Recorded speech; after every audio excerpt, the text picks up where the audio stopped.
Chapter 11, Paper Boat. Z89, professing her innocence, had been dragged from Miss Dorling's room. She knew deep in her heart what she'd done was against the rules, but couldn't see why it mattered so much. No one was allowed books, paper or writing materials in their pod. It was strictly forbidden. Books that students studied in lessons had been vetted for their content, and only certain texts were available to them, and then for a limited time before being locked away. No one was to write such emotional words as she had done, covering every millimetre of paper before folding them up. When asked about the boat shape, Z89 was slow to respond, but then explained that the kind man always made her a paper boat and wrote messages inside. She'd seen boats on the ocean in documentaries that they had been allowed to watch. They always looked free, bobbing about in the water. She wanted to feel free just like that. The room she was thrown into was empty, apart from a high desk with a computer sitting on the top. The desk was set inside a glass compartment. The main door clicked open and an orderly in a brown uniform entered. He stepped inside the glass box and closed the door. Standing at the controls, the man looked blankly at Z89 before putting on ear defenders. Then, without warning, he flicked a switch, and freezing, icy water entered the room in torrents from either side of where Z89 stood. Tumbling over when the hard jets hit her, she struggled to stand. Boiling hot water then followed. The drenched girl was scalded, her skin turning scarlet. The water was turned off and red-hot lamps opened in the ceiling, bearing down heavily onto her already sore body. "No, please stop," she screamed, trying to protect herself with her arms, but to no avail, and blisters began to form on her pale skin. The lamps snapped off and an icy wind blew from fans. Now she was shaking, her teeth chattering. The sequence was repeated again and again and again until finally the lights went out, apart from one tiny red light on the orderly's computer. Z89's heart pounded hard against her ribs, her breath coming in short gasps, and then when she thought it was all over, belting loud music belched out of loudspeakers. The floor seemed to reverberate, and Z89 held her hands against her ears. An excruciating pain twisted inside her eardrums, and she dropped to the floor with a scream. Bright light returned as the noise was shut off. The girl shaded her eyes from the white rays that threatened to blind her. Exhausted, Z89 lay on the tiled floor, panting. She couldn't speak. "Leave the room now, Z89, instructed the robotic orderly. A door to her right clicked open, and she crawled towards it. Every movement agony, every touch a torment. She entered a small cell with a bed, a sink and toilet, and nothing else. The door closed behind her. Collapsing onto the bed, hardly breathing, her skin red raw, her throat dry, Z89 lay as still as a corpse in a mortuary. Butterfly. Erin sat waiting in the front seat of the car for Cara and Mal to return. They were in the funeral director's offices in Castleton, talking to the woman that Cara knew. Last night they argued over different scenarios, but they kept coming back to the coffin. This woman could access the building and could help them if she could be persuaded to do so. Playing a game on her phone, eyes glued firmly to the screen, Erin pulled open the glove compartment and searched blindly with one hand for some sweets. Her hand rifled over scrunched up paper bags, a throwaway cup and a book of some sort until she touched a small box. Grabbing it, she missed wildly with her shot as she pulled out a tiny silver box. The gift Mum and Dad gave to Miranda on her birthday. She had totally forgotten about it. She abandoned the game and carefully opened the lid. Inside, nestled in pale pink tissue paper, was an exquisite silver and white enamel brooch in the shape of a butterfly. It was a replica of the one her parents had given her for her birthday. She held her breath and gently stroked the wings. Butterflies meant freedom. Erin was still staring at the brooch when someone slammed their hand hard against the window. She jumped and dropped the box. The butterfly flew out, tissue paper fell, and a tiny paper boat sailed to the floor. "Only me," said Mal, pulling back the driver's seat to allow Cara to struggle into the back of the car before sliding down into his seat. Erin hit her brother hard on the arm. "You scared me, you idiot." She scooped up all the debris from the box. The paper boat had tiny writing on it. "What have you got there?" Mal asked. "This was the gift Miranda was given. There's a note inside." "Well, come on then, what's it say?" "I saw you. Help me. Z89 mark on." "What does it mean?" inquired Mal, taking the boat into his hands and reading it to himself. "Hey, Dad makes these." "I know he does. But the message must be from Miranda. She must have seen me at the hotel that day." "What does the last bit, Z89, mean? Is that a code for something? Perhaps it's a code for getting in." "Mark on. Is that a name?" Mal fired questions back at his sister. "I think she's in danger," Erin added. "She's asking for help." Mal sighed. "True." A voice from the back seat reminded Erin that Cara was still with them. "Can we eat now? I'm starving." Erin rolled her eyes and bit her lip, annoyed with the interruption. But her stomach growled in agreement with the others. She had to admit it. She could do with some food.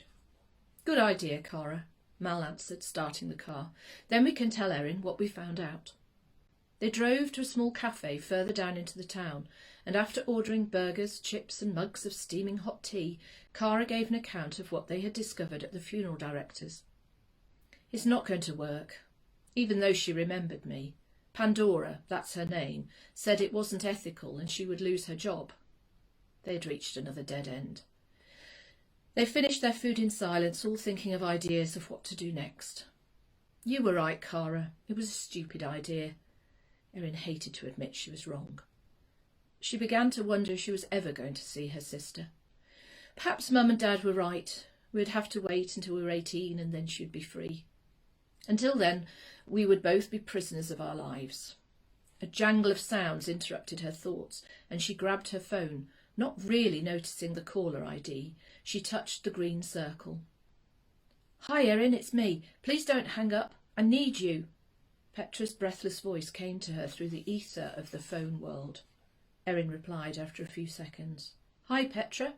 Okay." "There's something you must know about Shay and me." Erin took a deep breath. "It's okay, I know. I saw you together. I heard every word. Don't worry about me. I hope you'll be very happy together." "Oh, I see. Well, in that case, you'll understand." Petra went quiet and then, "Where are you? Your mum said you were in Wales, but I've checked your location on my phone." "We're in Cornwall, but you mustn't tell Mum and Dad. They can't find out."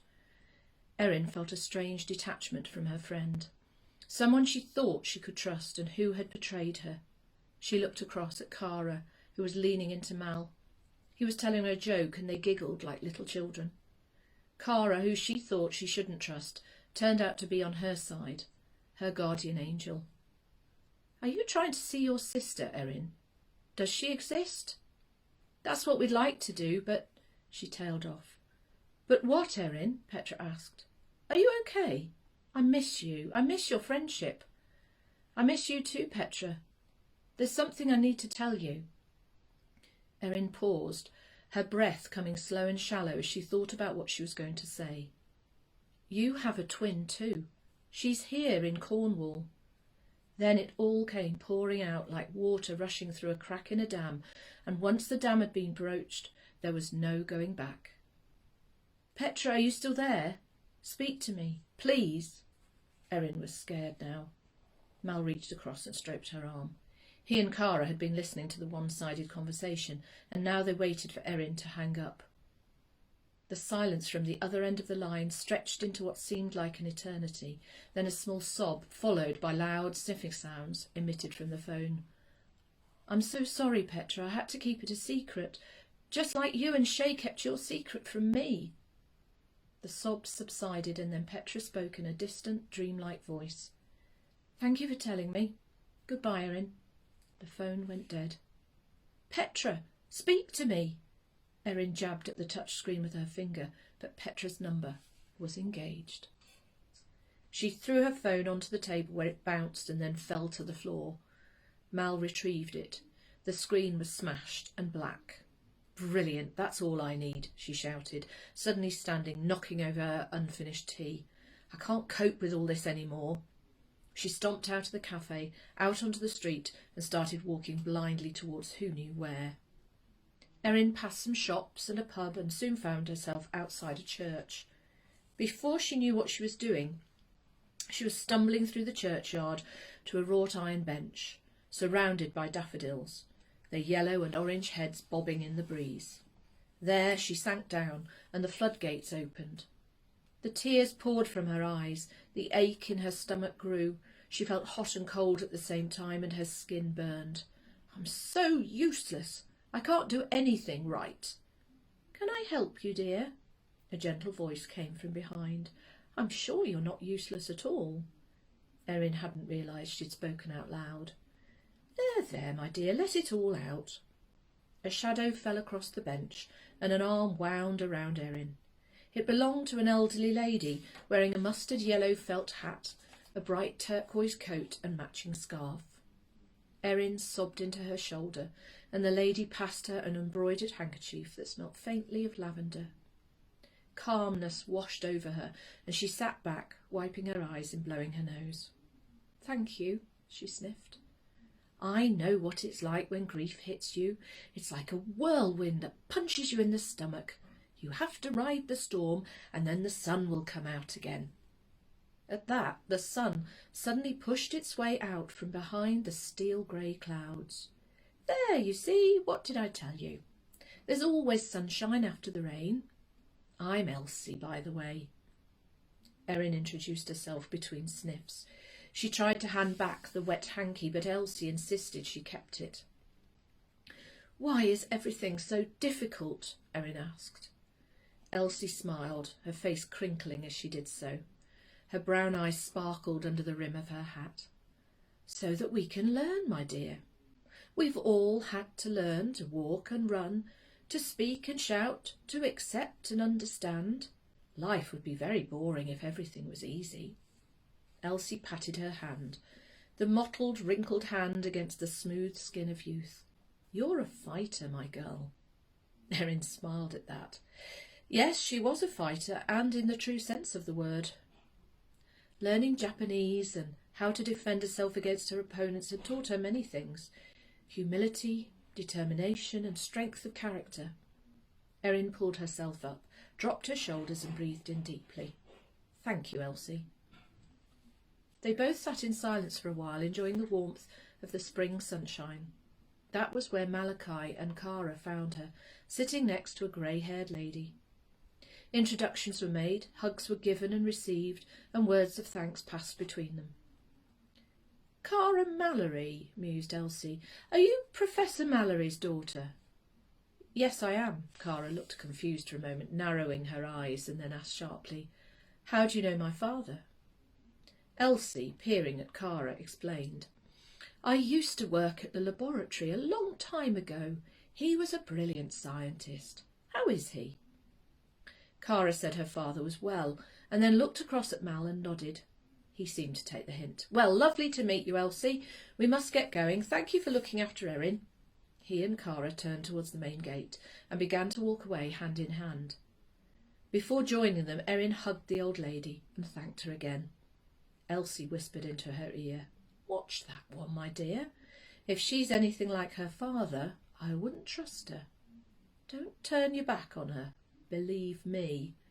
Elsie gripped Erin's arm tightly. "Remember this." Erin nodded and turned away. She fell in step with the others as they left the churchyard, and Cara put her arm around her. "We were so worried about you. You're safe now, my lovely girl." They turned into the campsite entrance, drove slowly over the bumpy ground towards their bright blue and green tent to find a strange man waiting for them. The sky was now overcast, leaden with the portent of rain. The wind had grown from a whisper to a shout. Branches were being whipped by gusts, and the tent, complaining of the force, pulled at its ropes. The man wore a long brown tweed coat and was bareheaded. His eyes were sad and his face drooped, but he stood stiffly upright. "Pandora sent me. She says yes. Be at the funeral parlour tomorrow morning at 8, sharp." "What made her change her mind?" Cara asked, placing her hand on his arm. The man flinched as though he'd been burnt. "She didn't say." He turned smartly and walked away, his body bending against the wind. The three of them stared after him as he squeezed himself into the tiny front seat of a silver Mini, incongruous to the man, and drove away. That night the storm raged, railing against the canvas. The rain and wind slammed hard, buffeting the defenceless tent, while they lay huddled in their sleeping bags.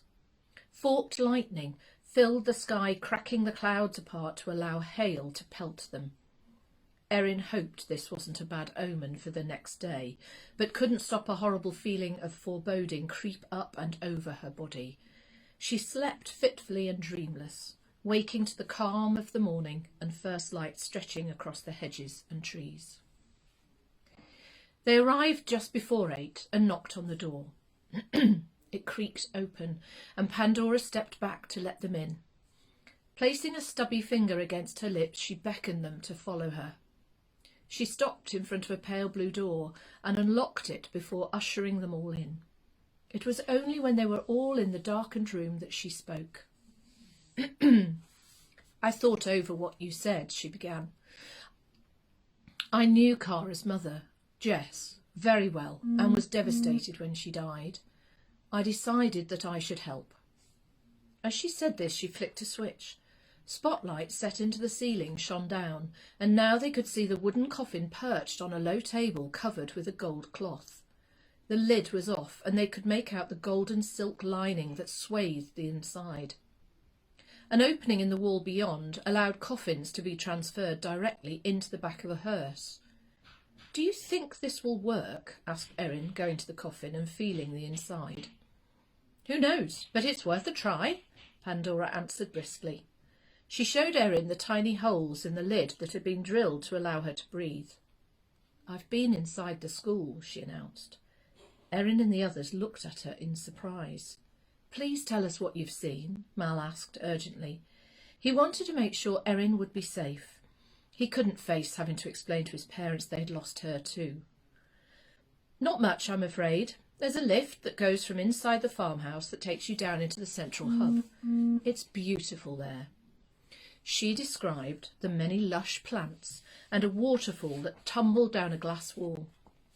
"The only other space I saw was the medical room and mortuary, white and spotless. I'll be able to take you in there, Erin, and help you out of the coffin. You're on your own then, I'm afraid." Now the moment finally arrived, and Erin found herself anxious. "You don't have to do this," Mal urged. "Are you sure she'll be okay in there?" he asked Pandora. Erin stared at the thin woman dressed in a black tailcoat and long skirt, her eyes full of sadness. "I don't know. What I do know is how it feels when you lose someone you love." Pandora didn't elaborate on her statement, apart from saying, "I want to help, that's all." "We have no other choice," Erin announced. "We have to give this a try." Mal sighed and pulled his sister towards him. She hugged him tightly, and then glancing over to Cara, who stood there with a strange look on her face, a slight smile at one corner of her mouth and her eyes narrowing, Erin climbed up into the coffin. She shuddered as she lay down, and Pandora passed her a bottle of water and small torch. Mal passed her his phone. "You're going to need this. Cara's number is on there. Keep in contact." Erin grimaced as the lid came down, and screws crunched and groaned into the panels of the coffin.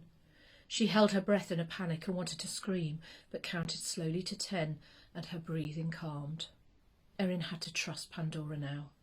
Being blind to what was happening, her hearing seemed to be becoming more acute as she tried to work out the sounds around her. Erin felt the coffin slide, feet first, and stop. A car engine revved loudly, and they were off. After a restless night, Erin was exhausted, and the gentle humming and rolling of the car rocked her to sleep. In a dreamlike state, she felt herself being pulled backwards, and then skinny shafts of sunlight that lanced through the air holes pricked her face. She was out of the hearse. A rasp of metal, a squeaking of a wheel, and a sudden wobble made her realise the coffin had been placed on a trolley. Rubbing her eyes, she was aware of voices and the sound of a lift opening and closing. Her stomach twisted as the coffin lurched forward, and then she was aware of going down, a rattling and rocking increasing her fear they had arrived and were going underground. Sounds became muffled until she made herself yawn and her ears popped. Footsteps clicked on hard floors and soft voices wafted alongside her, but the words were indistinct to Erin, hidden away like a corpse. What if they leave me in here? I'm so hot. I can't breathe. Her heart banged against her ribs, her chest tightening like a vice. I mustn't panic. Closing her eyes, she told herself to move through a karate kata in her mind, something she often did at the dentist to stay calm. Doors opened and slammed shut, more voices, and then finally the turning of the screws, and the lid was removed from the box. The relief on seeing Pandora looking down on her brought tears. Erin wiped them away roughly. Hope will always be with you, even when you meet demons, Pandora said, helping Erin up, who stood blinking, taking in her surroundings. She started as she turned and saw the man who'd come to the campsite. Edward, you have met already, Pandora said. Edward, dressed in a brown uniform from head to foot, held out a white uniform and shoes for Erin. He works here, she explained. Are we safe? Was anyone suspicious? Yes, we're safe. It all went smoothly. Edward met us at the car and helped me bring you in. Now get dressed, we don't have much time. Edward turned away so that Erin could change. Who is dead? Erin asked quietly. A young woman, I believe. Z89, Edward replied. Erin recognised the number. She pulled out the paper boat and read the message. She let out a small sob. Is it Miranda? She asked, holding her breath. She thought, if I can hold my breath until the answer comes, it won't be her. The silence seemed interminable as Edward checked through his paperwork. No. Miranda is Marcon. This one is Z89 Sepcon, he announced. Erin breathed out and relaxed for a moment or two. Thank goodness, she thought, but immediately felt bad, for another girl had died. Do you know how she died? She asked. No time for that now. You must hurry, as they will be bringing in the body soon, Pandora said earnestly, gesturing towards Erin to dress faster. Edward passed her a nylon cap. Put this on. You will blend in if you look like you have no hair. Erin was shocked. What do you mean? All our students' heads are shaved. It removes their identity and makes them more servile. That's horrible. That's what the Nazis did in concentration camps. Why on earth? Pandora interrupted her. Please, Erin, you must put it on. She took the cap and slid it over Erin's head. Then she carefully tucked in her long hair. Now you must go. Erin winced, patting her head encased in nylon. Pandora awkwardly pulled Erin towards her, saying, Go and find your sister. You can do this. A door slid open in the wall, and Edward indicated for her to leave. You will find Z89 in the correction centre in solitary confinement, he murmured. Follow the signs. Wandering along a brightly lit corridor, Erin found herself beginning to panic. This time she used her karate skill of Zanshin, a heightened awareness of her surroundings. She concentrated on her breathing and made herself relax while remaining alert. Keeping close to the wall, Erin tried to look confident. A line of boys and girls, all dressed in white, just like her, was coming towards her. No one spoke. She didn't know whether she should say anything. In the end, as they passed her, she fell into step behind the last person. They continued walking and then turned into a room with a sign that said the Learning Lab. Erin left the group and carried on past, glancing into the room. Inside were several compartments fitted against a wall. In each one a student now sat facing a desk and a computer screen. Just like my school, she thought. Erin continued to walk along the corridor. There was no artwork on the walls, no colour anywhere, and she realised there were only a few adults around. Occasionally she saw in the distance other students, some in grey or blue, being led by people in brown uniforms. The ones in grey looked sad. Some even appeared scared. Erin wondered where they were going and decided to follow the grey line of 4 students with a man dressed in brown, just like Edward. They entered an area that had wooden cell doors with small round windows cut into them. The sign said Correction Centre, and Erin's heart began to race. This was what she'd been looking for. Edward had said Miranda was here. Each student was taken into a cell and the door locked behind them. Erin hid behind a stone pillar until the man in brown had gone. She waited a few moments and then tiptoed across to the cell doors and peered inside. 1 young person was in each, sitting forlornly on a hard bed. No one looked up at the elfin face that appeared at the glass until she came to a cell away from the others. Here, in the farthest corner of the space, Erin stared through the window, and her own face stared back at her. Erin blinked in surprise, and the girl on the other side of the door blinked in unison. The girl, an exact copy of Erin apart from her hair, stood and hobbled as though in pain to the door. She held out her fingers and laid them on the glass. Erin placed her own fingers like a reflection. "Miranda," she whispered, "I am your sister, Erin."